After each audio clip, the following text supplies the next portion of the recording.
Hello everyone. So today we are going to discuss a new topic in economics. Today's topic is what is the difference between organized and unorganized sector. As we know that in terms of employment or job, the sectors of an economy can be classified into two types. जिसमें पहला है organise sector jobs and second है unorganise sectors job, right. तो अब हम समझते हैं पहले डिफरेंस में कि what is the meaning of an organise sector. ठीक है, ऑर्गेनाइज सेक्टर वो सेक्टर होता है जिसमें हमारी एम्प्लॉयमेंट की मीन्स हमारी नौकरी की टर्म्स एंड कंडीशंस फिक्स होती है और हमारी जॉब एक तरीके से रेगुलर होती है। बट अगर हम अनऑर्गेनाइज सेक्टर की मीनिंग समझते हैं तो अनऑर्गेनाइज सेक्टर में जो कंपनीज होती हैं वो बहुत छोटी होती है या तो स्मॉल होती हैं और वो स्कैटर्ड होती है, मतलब फैली होती है, जिसमें गवर्नमेंट का कोई रेगुलेशन नहीं होती है, गवर्नमेंट उन्हें कंट्रोल नहीं कर पाती है, राइट। अगर हम सेकंड डिफरेंशिएशन की बात करें कि क्या एक्ट्स होते हैं गवर्नमेंट के, organise sector government acts follow करती है। ऑर्गेनाइज सेक्टर ऑफ जॉब में एम्प्लॉयज़ को बोनस मिलता है, पीएफ मिलता है, फैक्ट्रीज एक्ट्स लागू होते हैं उनके ऊपर, मींस लेबर एक्ट्स, जो भी लेबर्स के लॉज होते हैं वो सब लागू होते हैं उनके ऊपर। ठीक है, एंड उन्हें पेड लीव भी मिलती है, राइट।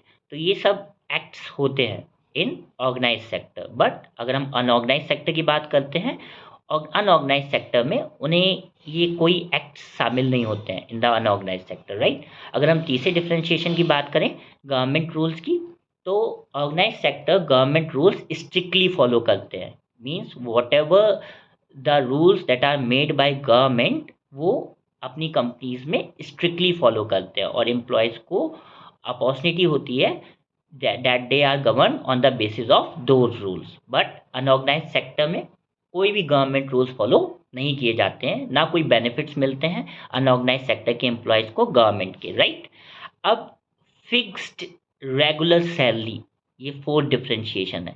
अगर हम ऑर्गेनाइज सेक्टर की बात करें तो ऑर्गेनाइज सेक्टर के एम्प्लॉयज़ की जो सैलरी होती है वो फिक्स होती है और रेगुलर होती है। बट वहीं हम अनऑर्गेनाइज सेक्टर की बात करें तो अनऑर्गेनाइज सेक्टर के एम्प्लॉयज़ की सैलरी ना तो फिक्स होती है और जितना भी वो पेड लीव्स लेते हैं उनकी सैलरी डिडक्ट होके मिलती है, मीन्स उन्हें जो प्रॉपर सैलरी है वो पर मंथ उनके अकाउंट में क्रेडिट नहीं होती है, राइट। अब हम फिफ्थ डिफरेंशिएशन की बात करते हैं, दैट इज जॉब सिक्योरिटी। अब हम अगर ऑर्गेनाइज सेक्टर की बात करें तो ऑर्गेनाइज सेक्टर में जॉब सिक्योरिटी होती है, वहीं जो एम्प्लॉयज़ अनऑर्गेनाइज सेक्टर में काम कर रहे हैं उनको जॉब सिक्योरिटी नहीं होती है, मीन्स उनका एम्प्लॉयर या उनका मालिक कभी भी उन्हें नौकरी से निकाल सकता है, राइट। अब हम वर्किंग आवर्स के बारे में बात करते हैं। जो भी अनऑर्गेनाइज सेक्टर में एम्प्लॉयज़ होते हैं उनके वर्किंग आवर्स फिक्स नहीं होते हैं, वहीं ऑर्गेनाइज सेक्टर में जितने भी एम्प्लॉयज़ काम करते हैं उनके वर्किंग आवर्स फिक्स होते हैं, लाइक बैंक्स, स्कूल्स, राइट। अब स्कूल्स भी कुछ ऑर्गेनाइज सेक्टर में आते हैं, कुछ अनऑर्गेनाइज सेक्टर में आते हैं, राइट। अब इसका हम डिफ्रेंशिएशन आगे समझेंगे कि स्कूल्स कैसे ऑर्गेनाइज और अनऑर्गेनाइज सेक्टर में आते हैं, राइट। अब अगर हम वर्किंग आवर्स की बात करें तो हम इसका एक बेस्ट एग्जांपल ले सकते हैं बैंक्स, लाइक बैंक्स में 8 आवर्स का फिक्स टाइम पीरियड होता है। वहीं एक जो मान लो कोई व्यक्ति काम कर रहा है रिटेल शॉप पे, ठीक है, तो वहाँ उसका मालिक उसे 10 घंटे काम कराता है, कभी कभी 12 घंटे काम कराता है, तो मतलब अनऑर्गेनाइज सेक्टर में जो वर्किंग आवर्स होते हैं वो फिक्स नहीं होते हैं, ठीक है। नेक्स्ट हमारा डिफ्रेंशिएशन है कि ओवर टाइम वेजेस, क्या एक्स्ट्रा वर्क करने के वेजेस मिलते हैं, ठीक है। अब अगर हम ऑर्गेनाइज सेक्टर की बात करें तो ऑर्गेनाइज सेक्टर में this is the provision, right. अगर आप एक्स्ट्रा वर्क करोगे you will be paid the salary for that, right. But unorganise sector के एम्प्लॉयज़ के साथ ऐसा कुछ नहीं होता है, उनसे एक्स्ट्रा वर्क कराया जाता है पर उसके लिए वर्क के लिए उन्हें कोई एक्स्ट्रा इनकम नहीं दी जाती है, राइट। अब अगर हम एट डिफ्रेंशिएशन की बात करें that is EPF contribution by the employer. EPF का मतलब होता है एम्प्लॉय प्रोविडेंट फंड, ठीक है।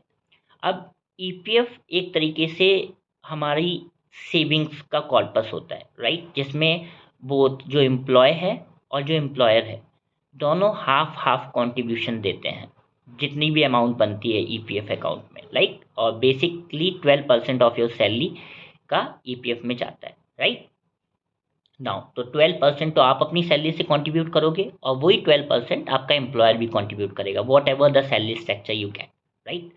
सो ऑर्गेनाइज सेक्टर में ईपीएफ मिलता है, बट ऑर्गेनाइज अनऑर्गेनाइज सेक्टर के एम्प्लॉयज़ को ईपीएफ नहीं मिलता है, ठीक है। अब हम अगर लास्ट डिफरेंशिएशन की बात करें, that is examples, what are the examples of organise sector and what are the examples of unorganise sector. तो जो भी ऑर्गेनाइज सेक्टर में कंपनीज आती हैं उनके नाम है Reliance, Adani companies, Tata companies, Microsoft, Google. इनके जितने भी एम्प्लॉयज़ हैं वो ऑर्गेनाइज सेक्टर में वर्क कर रहे हैं, ठीक है। अब हम अगर ऑर्गेनाइज सेक्टर की बात करें तो अनऑर्गेनाइज सेक्टर में कुछ गवर्नमेंट की स्कीम्स आती हैं, लाइक मनरेगा के थ्रू जो लेबर्स काम करते हैं वो अनऑर्गेनाइज सेक्टर में आते हैं। कंस्ट्रक्शन साइट्स पे जो भी लेबरर्स काम करते हैं, राइट। डेली वेज जो लेबरर्स होते हैं जो सामान उठाते हैं या किसी के लिए वर्क करते हैं, राइट। रिटेल शॉप्स पे वर्क करते हैं, राइट। तो ये जो एम्प्लॉयज़ होते हैं ये सब अनऑर्गेनाइज सेक्टर में आते हैं। आई होप कि मैं आपको ऑर्गेनाइज और अनऑर्गेनाइज सेक्टर में डिफरेंशिएशन समझा पाया हूँगा।